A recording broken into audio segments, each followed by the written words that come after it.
사랑하는 성도 여러분, 오늘 출애굽기 4장 2절 말씀으로 은혜 받겠습니다. 하나님께서 모세에게 던지신 질문 하나, 내 손에 있는 것이 무엇이냐?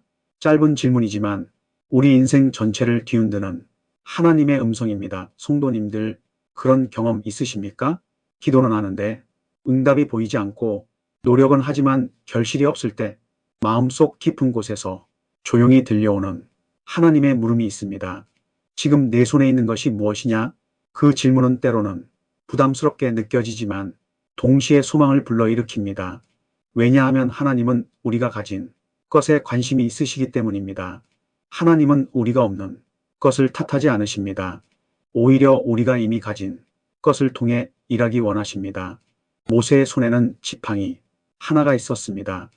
그것은 특별한 것이 아니었습니다. 광야에서 양을 치며 사용하던 평범한 나무 막대기였습니다. 먼지가 묻고 햇빛에 바래고 시간의 낡은 흔한 도구였습니다. 하지만 하나님은 바로 그 평범한 것을 사용하셨습니다. 모세는 애굽의 왕궁에서 자란 사람이었습니다. 최고의 교육을 받았고 권력의 중심에 있었습니다. 그러나 그는 한순간의 실수로 모든 것을 잃었습니다. 40년 동안 미디안 광야에서 양을 치며 살았습니다. 모든 것이 끝난 것처럼 보였습니다. 80세가 된 모세는 이제 자신의 인생이 끝났다고 생각했을 것입니다. 그런데 하나님은 바로 그 광야에서 그를 부르셨습니다. 불붙는 떨기나무 앞에서 하나님은 모세를 만나셨습니다. 내 백성 이스라엘을 애굽에서 인도하여 내라. 모세는 두려워했습니다. 제가 누구이기에 바로에게 가겠습니까? 그는 변명을 늘어놓기 시작했습니다. 나는 말이 둔한 자입니다. 보낼 만한 자를 보내소서. 그때 하나님께서 물으셨습니다. 내 손에 있는 것이 무엇이냐? 사랑하는 성도님들, 이 질문은 단순한 확인이 아니었습니다. 하나님은 모세의 시선을 바꾸고 싶으셨던 것입니다. 모세는 자신이 없는 것만 보고 있었습니다. 그러나 하나님은 그에게 이미 주신 것을 보게 하셨습니다. 내 손에 있는 지팡이를 보아라. 그 지팡이는 평범했지만 하나님의 손에 붙들릴 때 능력이 되었습니다. 첫 번째로 하나님은 우리의 평범한 것을 통해 일하십니다. 모세의 지팡이는 아무 특별한 것이 아니었습니다. 시장에 가면 얼마든지 살 수 있는 평범한 막대기였습니다. 그런데 하나님은 바로 그 막대기를 사용하셨습니다. 출애굽기 4장 2절 여호와께서 그에게 이르시되 내 손에 있는 것이 무엇이냐 하시니 그가 이르되 지팡이니이다. 이 지팡이가 하나님의 손에 붙들리자 단순한 나무 막대기가 하나님의 능력의 도구가 되었습니다. 성도님들, 하나님은 언제나 우리 평범한 것 속에서 역사하십니다. 우리가 대단한 능력을 가져야 쓰임 받는 게 아닙니다. 오히려 하나님은 우리의 작고 보잘것없는 것을 들어 사용하십니다. 다윗이 골리앗을 이길 때 사용한 것은 물맷돌 5개였습니다. 사울 왕은 다윗에게 갑옷을 입히려 했습니다. 그러나 다윗은 그것들을 벗어버렸습니다. 대신 시냇가에서 매끄러운 돌 5개를 주워 담았습니다. 골리앗은 비웃었습니다.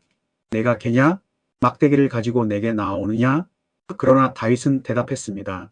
너는 칼과 창으로 내게 나아오거니와 나는 만군의 여호와의 이름으로 내게 나아가노라. 작은 돌 하나가 거인을 쓰러뜨렸습니다. 예수님께서 5,000명을 먹이실 때도 한 소년의 보리떡 5개와 물고기 2마리를 사용하셨습니다. 제자들의 눈에는 그것이 너무 작았습니다. 그러나 예수님은 그것을 받으셨습니다. 그 결과 5,000명이 배불리 먹고 남은 족각이 12광주리에 가득 찼습니다. 히브리어로 지팡이는 마테라고 합니다. 이 단어는 기댄다는 의미를 가지고 있습니다. 즉, 모세는 그 지팡이에 기대며 살았다는 뜻입니다. 하나님은 그가 의지하던 그것을 당신의 손에 맡기게 하시고 그것을 통하여 새로운 역사를 여셨습니다. 성도님들, 하나님은 우리의 직장, 우리의 가정, 우리의 평범한 일상 속에 숨겨진 지팡이를 사용하십니다. 내가 갖고 있는 작은 재능, 오래된 경험, 남들이 주목하지 않는 성실함, 그것이 하나님의 손에 붙들리면 기적이 일어납니다. 성전에서 헌금하던 과부를 기억하십니까? 부자들은 많은 돈을 헌금했습니다. 그런데 한 가난한 과부가 랩돈 2개를 넣었습니다. 거의 아무것도 아닌 액수였습니다. 그러나 예수님은 말씀하셨습니다.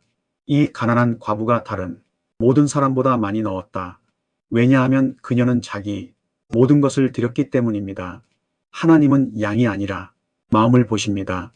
그러니 낙심하지 마십시오. 지금 손에 있는 것이 작다고 해서 하나님이 작게 쓰시는 게 아닙니다. 하나님은 그 평범함 속에 비범한 능력을 감추어 두셨습니다. 두 번째로, 하나님은 순종을 통해 기적을 일으키십니다. 하나님은 모세에게 지팡이를 던지라고 명하셨습니다. 그가 순종했을 때 지팡이는 뱀이 되었고 하나님의 권능이 드러났습니다. 출애굽기 4장 3절, 여호와께서 이르시되 그것을 땅에 던지라 하시매 곧 땅에 던지니 그것이 뱀이 된지라. 모세가 그 앞에서 피하매 모세는 40년 동안 그 지팡이를 사용했습니다. 그것은 그에게 익숙한 도구였습니다. 그런데 하나님은 그것을 던지라고 하셨습니다. 모세는 순종했습니다. 그 순간 지팡이는 뱀이 되었습니다. 모세는 놀라서 뒤로 물러났습니다. 그런데 하나님은 다시 명령하셨습니다. 손을 내밀어 그 꼬리를 잡으라. 뱀의 꼬리를 잡는다는 것은 매우 위험한 일입니다. 그러나 모세는 다시 순종했습니다. 그가 뱀의 꼬리를 잡았을 때 그것은 다시 지팡이가 되었습니다. 성도님들, 말씀을 들어도 행동하지 않으면 아무 일도 일어나지 않습니다. 믿음은 듣는 것으로 시작되지만 순종으로 완성됩니다.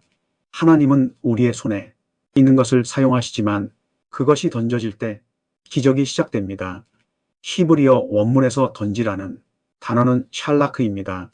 이 말은 단순히 던지다가 아니라 내어 맡기다, 위탁하다는 뜻입니다. 즉 하나님은 모세에게 그것을 나에게 맡겨라라고 말씀하신 것입니다. 모세가 자기 손의 지팡이를 하나님께 맡겼을 때 그것은 하나님의 도구가 되었습니다.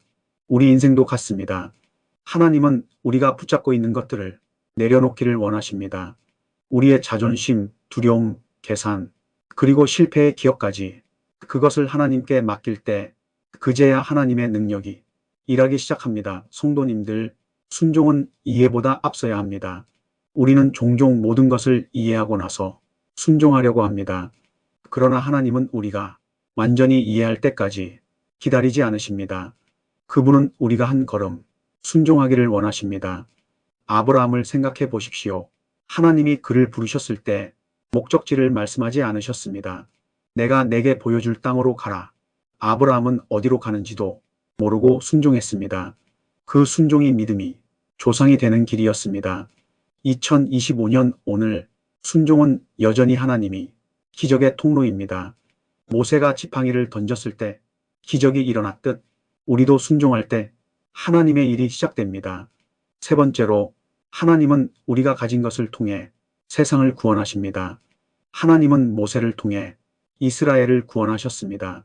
하나님은 그 지팡이를 통해 홍해를 가르셨고 반석을 치게 하셨으며 바로의 권세를 꺾으셨습니다. 출애굽기 14장 16절, 지팡이를 들고 손을 바다 위로 내밀어 그것이 갈라지게 하라. 이스라엘 백성들이 애굽을 떠나 홍해 앞에 이르렀을 때였습니다. 뒤에서는 바로의 군대가 추격해 오고 있었습니다. 앞에는 넓은 바다가 가로막고 있었습니다.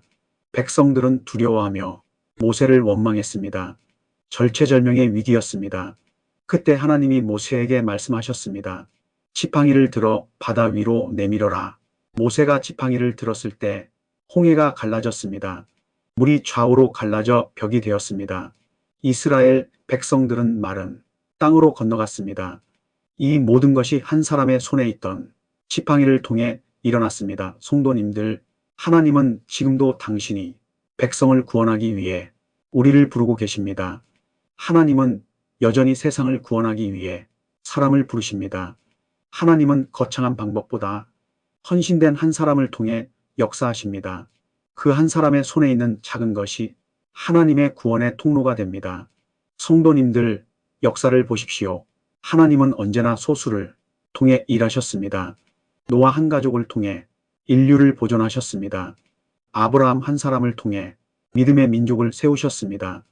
에스더 한 사람을 통해 민족을 살리셨습니다.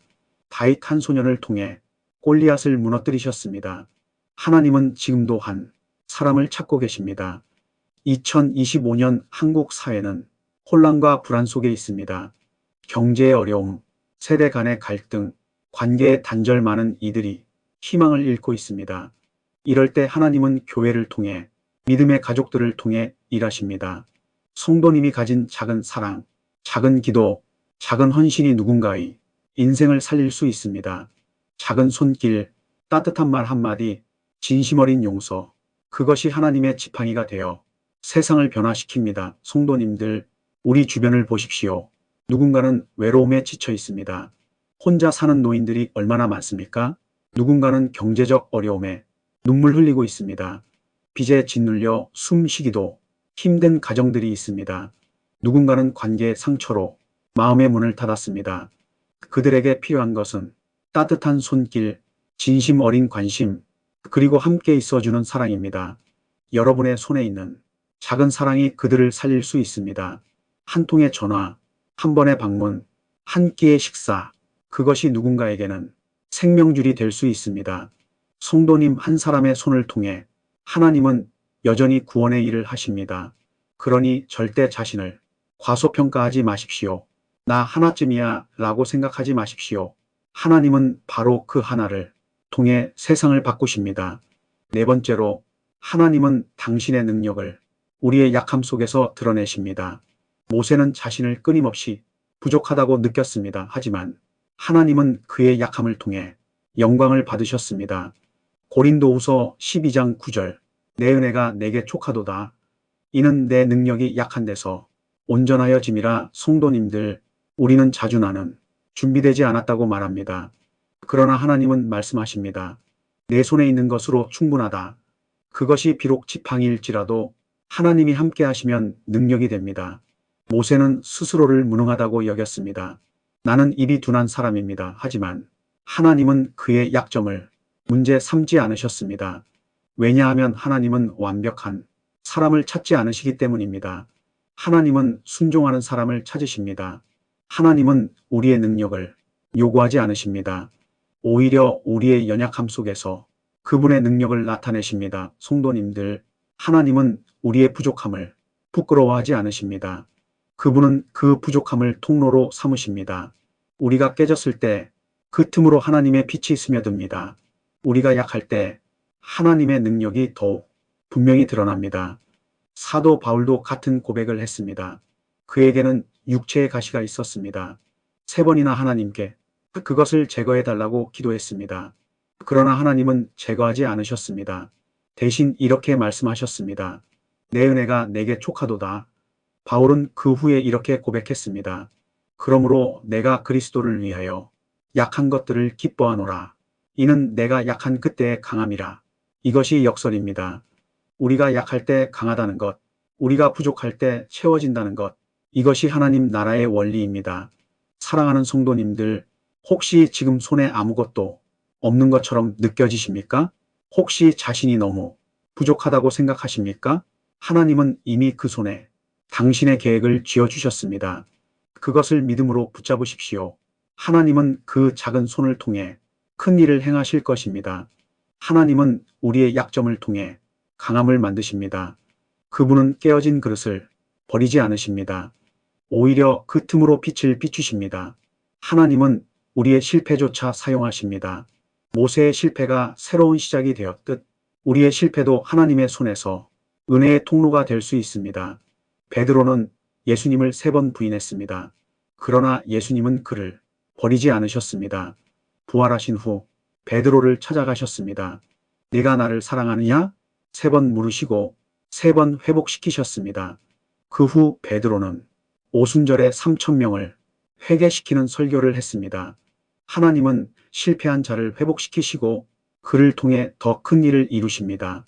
사랑하는 성도님들, 오늘 말씀을 정리하겠습니다. 첫째, 하나님은 우리의 평범한 것을 사용하십니다. 둘째, 하나님은 순종을 통해 기적을 일으키십니다. 셋째, 하나님은 우리가 가진 것을 통해 세상을 구원하십니다. 넷째, 하나님은 우리의 약함 속에서 자신의 능력을 드러내십니다. 그러므로 사랑하는 성도님들, 오늘 하나님이 묻고 계십니다. 내 사랑하는 자야, 내 손에 있는 것이 무엇이냐?